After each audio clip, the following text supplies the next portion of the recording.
Direct investisseur, la suite à 11h moins le quart, on se penche sur le CAC 40 qui baisse et dans des forts volumes, on est au supérieur au milliard, 1,1 milliard actuellement à 4139. Alors c'est moins pire qu'il y a une demi-heure où on a touché les 4105, on était à moins 3,80, pratiquement moins 4% sur l'ensemble des bourses européennes. Là on amorce un tout petit rebond dans la baisse, Aziz, on a pris appui sur ces 4100 points. On a pris appui sur les 4100 points, alors si on regarde le CAC futur, effectivement on a touché les 4100, même petit excès baissier sous les 4100 avant de les réintégrer, de reprendre quasiment 30 points. Ce qui va être intéressant de regarder sur le futur, c'est cette zone aux alentours des 4140, 4150, puisqu'un retour sur la borne de ce gap et puis un niveau qui a fait également office de support par le passé peut être une opportunité pour se repositionner à la vente. Alors on voit bien qu'on a effectué une mèche à l'instant même où on se parle. Cette mèche indique la présence de vendeurs sur le seuil des 4140 points, donc à surveiller avec assez de prudence puisque ça peut être un bon point d'entrée pour reprofiter d'un nouveau retour vers les 4100. Alors on va en parler tout de suite avec Benoît Rousseau, le patron fondateur du blog Andil, spécialiste du scalping. Bonjour Benoît.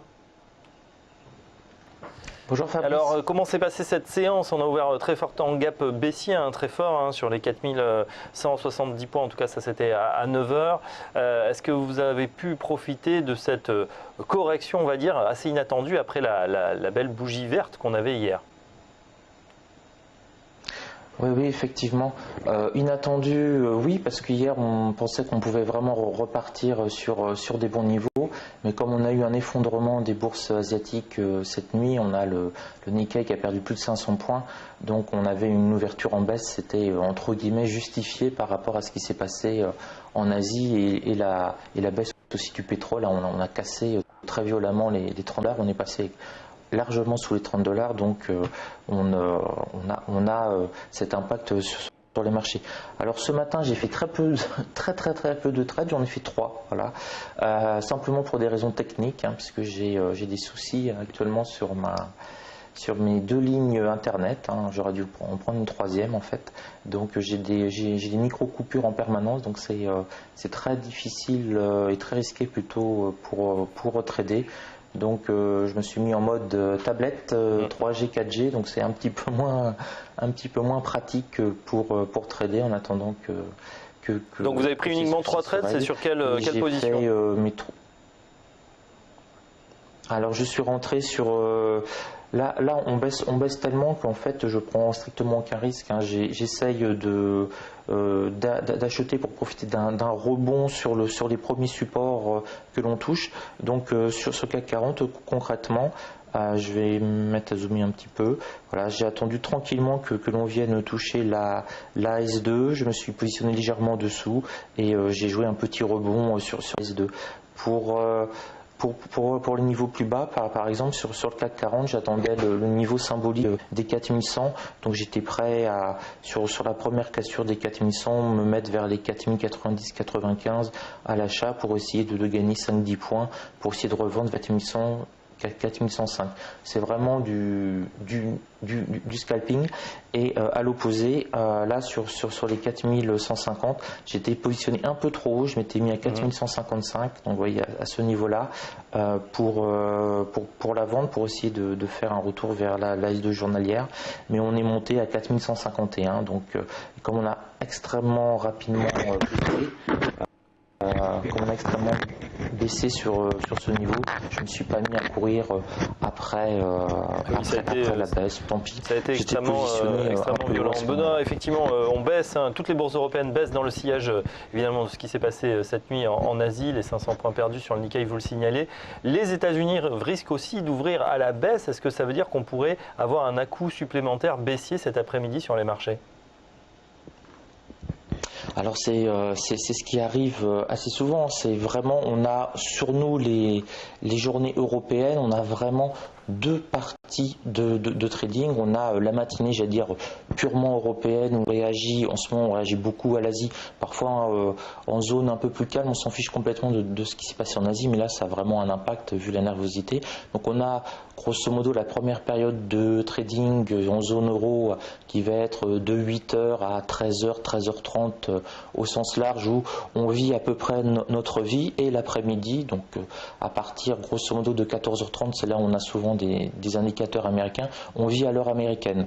Donc là on baisse. Si les Américains continuent à baisser et à enfoncer leur support, nous on va encore baisser encore rapidement. On peut se retrouver tout à fait possible sous les 4100. On a un support intéressant à 4071.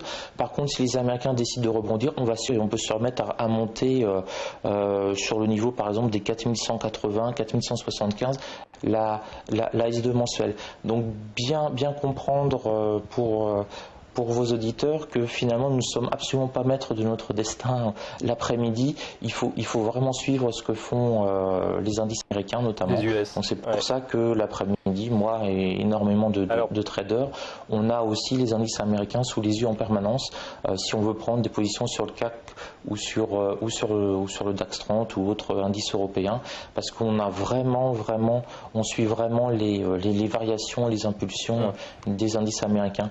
Donc avoir un petit œil sur la résistance ou le support du Dow Jones ou le S&P 500, c'est très efficace pour pouvoir trader l'après-midi les indices européens. Oui, on ne peut pas s'affranchir évidemment de ce qui se passe sur les US. Un petit coup d'œil sur le calendrier du jour, évidemment, qui va passer au second plan. Cependant, on a quand même les mises en chantier, les permis de construire, ça sera à 14h30, toujours du côté des États-Unis. Les prix à la consommation également. Et puis les stocks pétroliers, ça sera à 16h30. Est-ce que ça peut être un catalyseur, peut-être pour voilà, un signe pour le marché, pour rebondir un petit peu ?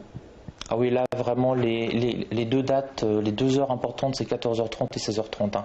C'est ce qui va vraiment nous donner les impulsions sur les marchés futurs américains à 14h30, hein, puisque la bourse ne sera pas encore ouverte, elle va ouvrir à 15h30 heure française, et 16h30. Alors les 16h30 c'est encore plus important. D'habitude, ça concernait uniquement les traders pétrole, hein, savoir les stocks pétroliers, s'ils avaient augmenté ou baissé aux États-Unis pour le WTI. Mais là, le pétrole a une telle importance à l'heure actuelle, ça impacte même les indices, alors qu'habituellement, c'était pas une statistique que des traders indices ou actions classiques allaient regarder. Mais là, maintenant, tout le monde regarde ça. Et peut-être ajouter un petit quelque chose, c'est qu'on rentre quand même dans une zone particulière, c'est la publication des résultats des trimestriels américains, et on a quand même quelques grosses pointures hein, qui arrivent aujourd'hui. On a Goldman Sachs hein, qui va nous sortir son résultat pour le 4e trimestre 2015.